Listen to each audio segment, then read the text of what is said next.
Are you familiar with Bleach, the definitive work of the acclaimed author and illustrator Tite Kubo? Well, if you aren't, that's okay. It only happens to be one of the biggest manga and anime series ever. Jokes aside, when Tite Kubo first drafted the story for Bleach, he originally intended for the Shinigami to use guns. He changed it to Japanese swords because he wanted to incorporate specific themes and settings from Japanese culture. Considering how iconic the show is for its unique take on katanas in the form of Zanpakutos and their powers, it's hard to imagine Bleach with guns. A Bankai just wouldn't hit the same with firearms in our opinion. It would have probably robbed us of some of the series' most iconic and well-loved moments. For fans, the Zanpakutos and their abilities often determine whether they love a character or not, such as their importance. A cool Bankai or even a Shikai sometimes breaks or makes the character. This isn't 100% true for all characters, but it does hold some truth. Also, we wouldn't get to talk about the sword, which is meant to be the topic for our video today, Enrakyoten, the cursed Zanpakuto that is arguably the most powerful blade in the show in the right hands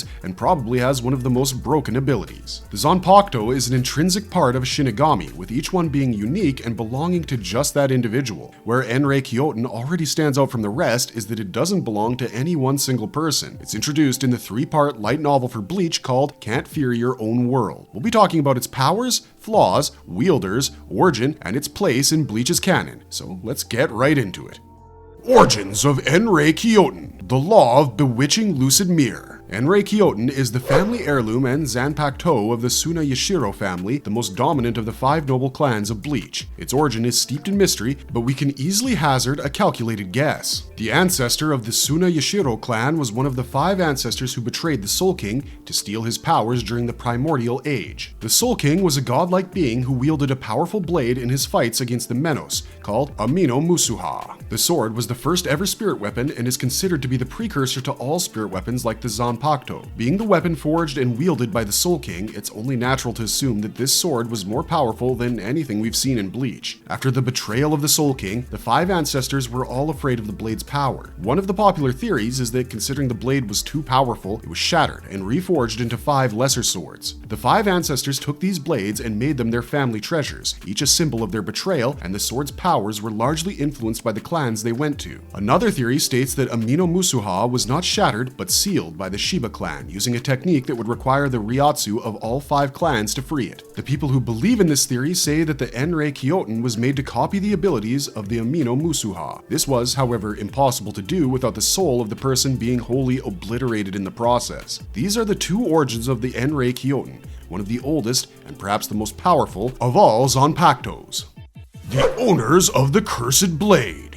This blade belongs to the Suna Yashiro family, one of the 5 noble houses of the Soul Society, as stated earlier. To understand the Zanpakuto, we feel it's important to learn about the family it belongs to because Enrakyoten is, in a lot of ways, reflective of the Suna Yashiro clan and their place in the Soul Society. The clan is notorious for its nefarious ways of using politics and guile to maintain its power, including the use of blackmail and sabotage. While most noble clans are proud and seek to maintain their status honorably, the Suna Yashiro have no limits to the depths they would sink to. They view themselves as superior to all other Shinigami and creatures of the world. While the 5 ancestors committed the original sin of betraying the Soul King, each had their own reasons. However misguided those may be, but they thought it was the only way to achieve their visions. The only ancestor who held pure malice in his heart while committing the act was the ancestor of the Suna Yashiro clan, who was jealous and afraid of the Soul King's power. He hated the Reo for being superior to him in every regard and coveted the Soul King's strength. When Amino Musuha was shattered and Enrakyoten was formed, it likely absorbed its new owner's malice and sinister nature. The sword was so cursed and feared by even the Suna Yashiro, who would do anything to gain power, that they didn't want to risk wielding this weapon. As such, the first confirmed Shinigami that we know for a fact wielded this Zanpakuto was called Tokunada, the new head of the Suna Yashiro clan. He would also be its last wielder. He serves as the primary antagonist of the Can't Fear Your Own World light novels. We'll do a proper deep dive on him in the future, but here's the gist of his character for now. Tokunada, as we mentioned, rose to power as the head of the Suna Yashiro family quickly. He's evil personified. There's no rhyme or reason to his actions other than wanting to see the world burn. After discovering the true nature of the Shinigami and the original sin that led to the founding of the worlds when he was still a child, he developed a nihilistic personality. He decides to live his life in the most depraved fashion. Tokunada does this because he believes there's no place for morality in a world created by such an immoral act. One can truly see the depths of his evil and nihilism by the very act of him wielding Enrakyoten, the sword that curses its user, showing no regard for his own life as long as he can spread misery and death. The powers of the Enrakyoten that we're going to be discussing next are known to us mainly through his use of the Zanpakuto.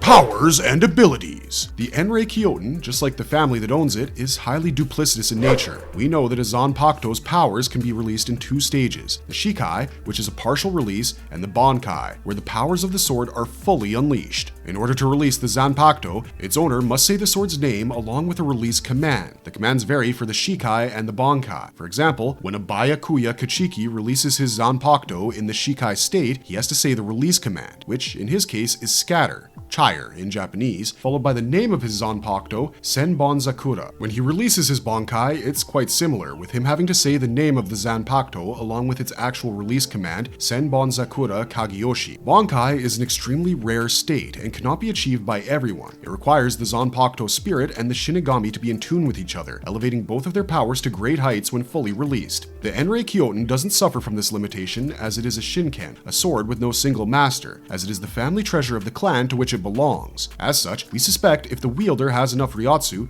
he or she can easily fully release it without having to go through the rigorous time and training it takes to manifest and bond with one's Zanpakuto spirit. The Shikai, or the partial release of Enrakyoten, can be done under a false name by its wielder. The person can give it any name he wishes to hide the true power and nature of this blade. In Tokinada's case, the blade is partially sealed under its false name, Kuten Kyokoku, and released by uttering the word venerate, as suspected by Shunsui Kyoraku, since his blade, named Katen Kyokotsu, and Tokinada's Zanpakuto share almost similar kanji. The name was indeed given by the villain as a way of mocking him. In its Shikai state, under its false name, the power of the blade is halved, and its primary ability is to reflect all incoming attacks. It's very similar to the power of Jushiro Kitake's Zanpakuto, Sogyo no Kotowari's Shikai. However, its true terror lies in its fully released form. To do this, the user must say the following words: sip from the 4 seas, the heavenly shores entwine, equally duplicate 10,000, and sharpen, followed by its true name, Enrakyoten.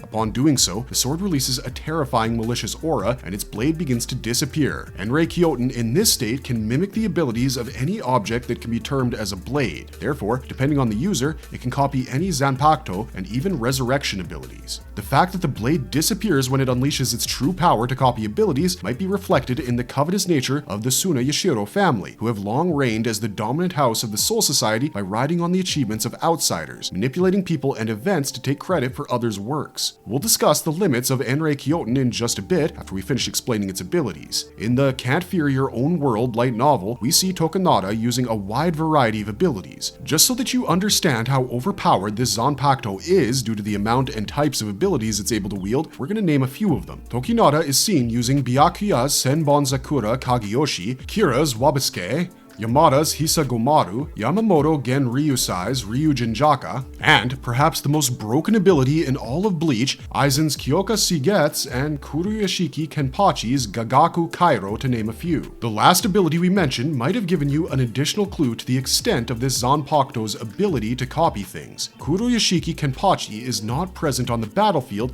and has been dead for a long time. How is it that Enrakyoten is able to mimic his ability? The answer is that Enrakyoten can mimic any ability so long as the wielder has witnessed it in real life. He doesn't have to have seen these abilities while possessing the sword, it could have been at some other point. Another major power of this ancient Zanpakuto is that the wielder is not limited to using only one mimicked ability at a time. They can use multiple skills in conjunction, allowing the user to create combination attacks that are in their favor or compensating for the disadvantage of one skill by combining it with another.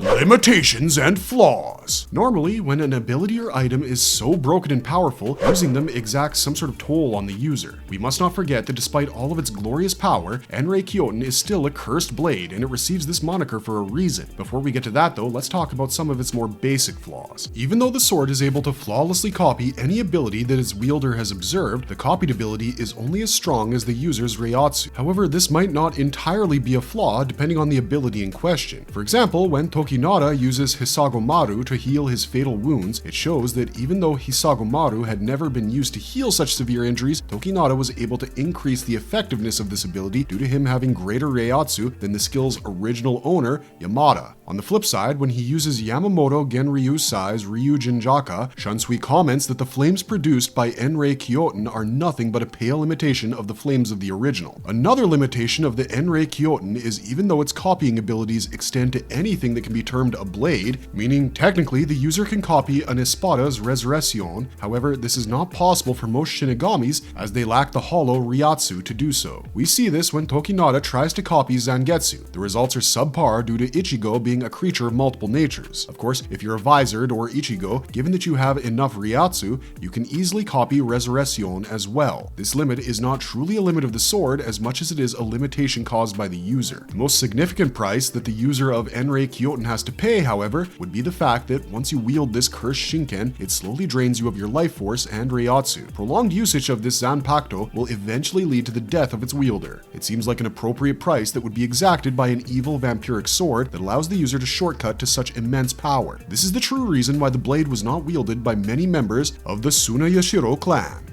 Marvelous verdict! The Tsunayashiro clan was meant to be responsible for the surveillance and recording of the history of the Soul Society. There are theories that the clan perhaps wanted to be made in charge of surveillance so that they could better use their Shinken with all that knowledge. We think, however, that there's another meaning behind it. As the history keepers of the Soul Society, the fact that their family treasure can record the abilities of the various Shinigami could be viewed as a way of preserving history. Unfortunately, due to the sinister nature of the sword and the clan it belongs to, this way of using the blade would never manifest into reality. Also, you can't help but wonder what Enrakyoten would be like in the hands of someone with immense reserves of Reiatsu like Ichigo, Aizen, Yamamoto, or any of the Zero Squad members. Most of the sword's limitations are easily fixed if a strong enough person were to wield it. Through these individuals we mentioned and their nigh endless reserves of Reiatsu, Enrakyoten's full potential would be activated. Imagine someone like Ichigo using a combination of Resurrection and several different Bankais to their maximum limit. It would be a veritable god. Up until now, we've only been introduced to two of these family treasure blades, the Issei family's Hakyuken and the Tsunayashiro family's Enrakyoten. Though we did see the Kuchiki family's treasure called the Muramasa in a filler, we don't know if that's canon yet. After the events of Can't Fear Your Own World, the whereabouts of Enrakyoten are unknown. However, as we all know, such infernal forces can only remain hidden from the world for so long, as, before you know it, they will always find their way into the hands of another person who would sacrifice everything to gain power the easy way and wreak havoc on the world. For this reason, we believe Enrakyoten will surely be back one day to fuel the ambitions of another madman. Thanks for sticking with us to the end of this video. We hope you enjoyed it, and we can't wait to see you in the next one. Till then, stay safe and have a good one.